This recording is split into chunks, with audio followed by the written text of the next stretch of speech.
Minggu lalu kita sudah sama-sama mendengarkan bagaimana ciri-ciri seseorang anak yang beradab dan ciri-ciri seseorang anak yang tidak beradab, yang tercela.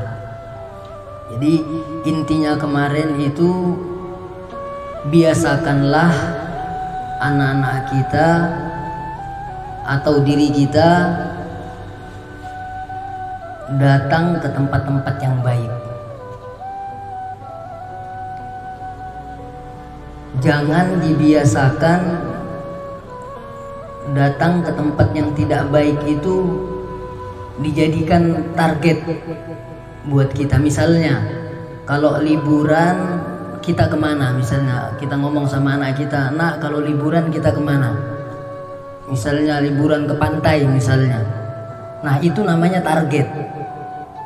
Jadi jangan dijadikan datang ke tempat yang tidak baik itu target. Boleh sesekali kita hiburan boleh, tapi jangan dijadikan target. Target kita yaitu cinta dengan majelis ilmu, cinta dengan para ulama, silaturahmi dengan guru-guru kita. Kebiasaannya anak-anak itu kalau dari kecil dididik, kemudian tumbuh remaja, kebiasaannya pasti nakal karena mengikuti pergaulan, masih labil bahasa sekarang. Ketika tumbuh dewasanya pasti berubah, terbuka hatinya, pasti dia ingat, oh dulu orang tuaku pernah melarang aku seperti ini. Pasti ingat ketika tumbuh dewasa, kebiasaannya seperti itu. Ketika remajanya masih nakal, itu kalau dari kecilnya dididik.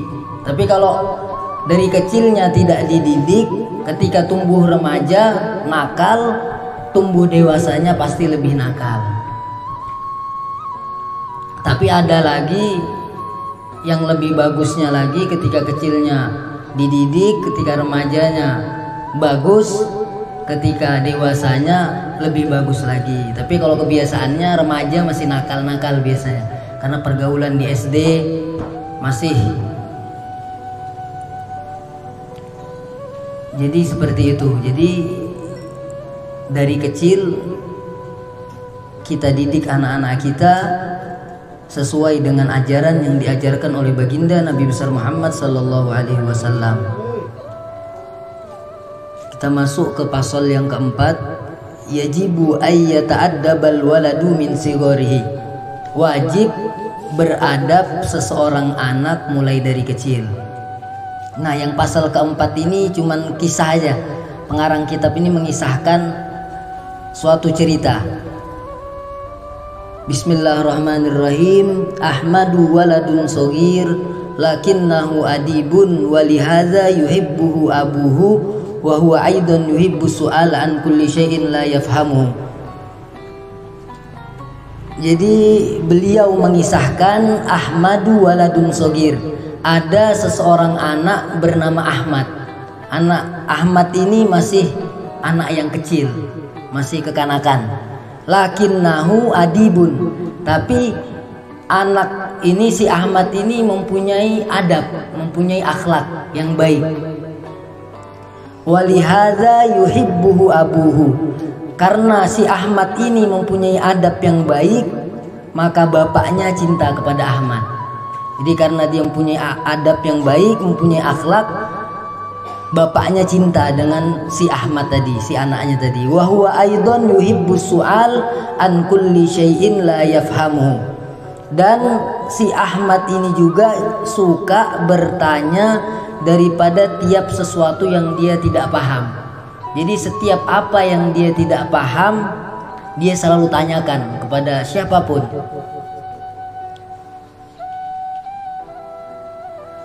Kemudian wazata yaumin tanazzaha ma'a abihi fi bustan. Suatu hari berjalan si Ahmad, dia bersama bapaknya di perkebunan. Jadi ketika itu jalan-jalan Ahmad sama bapaknya di perkebunan. Faro'a syajara wardin jamilah. Kemudian melihat oleh si Ahmad ini pohon yang indah. Jadi ketika berjalan di kebun, si Ahmad ini melihat pohon yang sangat indah. Walakinnaha muwajjah, tapi pohon tersebut bengkok. Muwajjah nih ya bengkok, tidak tegak, tidak lurus, artinya bengkok. Si Ahmad ini melihat pohon yang indah tapi bengkok tumbuhnya. Faqala Ahmad, berkata oleh si Ahmad kepada ayahnya, ma ajmala hadhihi syajarah, sungguh indah pohon ini. Kata si Ahmad, sungguh indah pohon ini kepada bapaknya. Bapak, sungguh indah pohon ini. Walakin limadza ya abihi ya muwajjah, tapi kenapa wahai bapak pohon ini bengkok? Indah tapi kenapa bengkok pohon ini? Si anak tadi bertanya kepada bapaknya. Faqala al-ab, kemudian dijawab oleh bapaknya, li'annal bustaniya lam ya'tan bitakwimiha min sigoriha, karena yang merawat kebun itu tidak memperhatikan pohonnya supaya berdiri tegak mulai dari kecilnya. Jadi jawaban bapaknya tadi, karena yang merawat kebunnya tadi tidak memperhatikan pohon tadi mulai dari kecilnya. Fasorot muwajjah, maka jadilah pohon tersebut bengkok. Kan tanaman itu kalau dari kecilnya ditanam lurus, pasti tumbuh besarnya juga lurus, tegak. Tapi kalau pas kecilnya bengkok, pasti besarnya juga bengkok. Nah, faqol Ahmad, kemudian berkata lagi si Ahmad, al-ahsanu an nuqawwi mahal an. Kalau begitu wahai bapak, pohon ini lebih baik kita tegakkan sekarang. Kata si Ahmad, ayo pak, kita tegakkan pohon ini sekarang. Fadohika abuhu, kemudian tertawa bapaknya. Sudah besar pohonnya, mana bisa ditegakkan lagi. Jadi ketawa bapaknya kan. Wa qala lahu, berkata oleh bapaknya kepada Ahmad, la yata'atta dzalik ya waladi li annaha qad kaburat. Tidak mungkin wahai anakku untuk menegakkan pohon ini, karena pohon ini sudah besar. Wa ghaluzat saquha, dan tangkainya juga sudah keras. Fakadzalikal walad, demikian juga seorang anak. Kalau anak dari kecil tidak dididik, pasti dewasanya ya sudah seperti itulah. Nah, tapi kalau dari kecil dididik, nah tumbuhnya pasti juga baik. Nah, jadi pengarang kitab ini mengibaratkan sama seperti tumbuhan. Kalau tumbuhan dari kecilnya bengkok, pasti besarnya juga bengkok. Walaupun ganteng, walaupun anak tersebut ganteng, tapi akhlaknya bengkok, sama aja. La yumkinu ta'dibuhu fi kibarihi, maka akan susah untuk mengajarkan adab di masa dewasanya. Jadi kalau bengkok, kalau tidak dididik mulai dari kecil, akan susah untuk diajarkan adab ketika dewasanya. Kita lihat bagaimana Imam Syafi'i. Imam Syafi'i ini, kerinduan Imam Syafi'i kepada adab ini sangat tinggi. Jadi Imam Syafi'i ini dikenal sebagai sahibul adab. Paling bagusnya adab Imam Syafi'i. Jadi kerinduan Imam Syafi'i dengan adab ini tidak bisa dibandingkan dengan ilmu-ilmu yang lain. Jadi beliau sangat mengutamakan sekali adab. Setelah adab baru ilmu-ilmu yang lain. Ini Imam Syafi'i.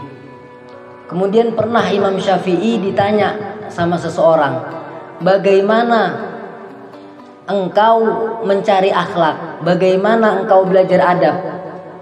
Jadi seseorang bertanya dengan Imam Syafi'i. Kemudian apa jawaban Imam Syafi'i? Tolabul mar'atil mudillati wa waladaha wa laysa laha ghairuh. Jadi kata Imam Syafi'i, mencari akhlak itu, belajar adab itu ibaratnya sama seperti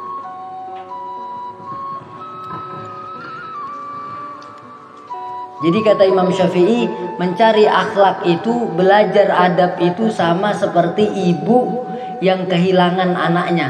Dan anaknya ini cuma satu-satunya. Misalnya kita kehilangan anak kita satu-satunya. Bagaimana perasaan kita? Pasti setengah mati kita mencarinya. Nah, begitu juga Imam Syafi'i belajar adab. Beliau setengah mati belajar adab, sepenuh hati belajar adab. Jadi ini pesan daripada Imam Syafi'i. Belajar akhlak ini sama seperti ibu yang kehilangan anaknya. Jadi seperti itu.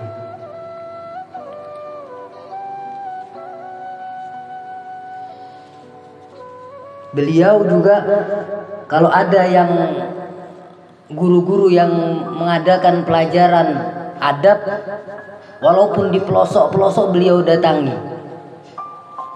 Jadi beliau ini, kenikmatan beliau belajar adab ini sampai ke seluruh anggota tubuh beliau. Jadi saking pentingnya belajar adab ini.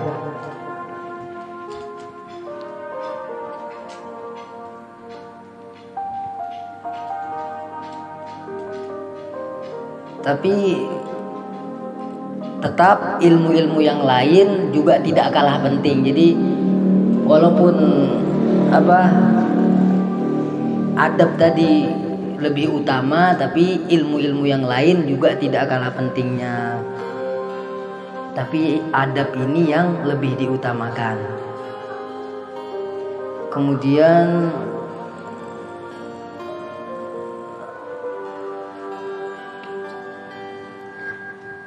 pasal kelima, Allah Subhanahu wa ta'ala. Jadi ini yang kelima ini tentang masalah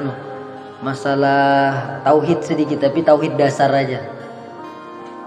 Kita lanjutkan minggu depan insyaallah. Mudah-mudahan diberikan panjang umur, sehat badan. Wallahu a'lam.